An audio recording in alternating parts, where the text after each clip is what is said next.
துபாயின் பட்டத்து இளவரசரான ஷேக் ஹம்தான் பின் முகமது பின் ரசித் அல் மக்தூம் அவர்கள் உலக புகழ்பெற்ற புர்ஜ் கலிஃபா கட்டிடத்தில் இருந்து துணிச்சலாக குதிக்கும் ஒரு சாகச வீடியோவை தனது இன்ஸ்டாகிராம் பக்கத்தில் பகிர்ந்து தனது மில்லியன் கணக்கான ஃபாலோவர்ஸை ஆச்சரியத்தில் ஆழ்த்தியுள்ளார். Exit 139 Burj Khalifa base jump என பெயரிடப்பட்ட இந்த வீடியோ பார்வையாளர்களுக்கு உலகின் மிக உயரமான கட்டிடங்களின் ஒன்றிலிருந்து பேஸ் ஜம்ப் செய்வது எப்படி இருக்கும் என்பதை தனித்துவமாக காட்டுகிறது.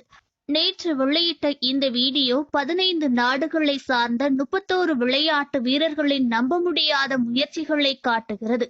வெறும் 60 நிமிடங்களில் இந்த வீடியோ கிட்டத்தட்ட 1 மில்லியன் பார்வையாளர்களை பெற்றுள்ளது என்பதும் குறிப்பிடத்தக்கது.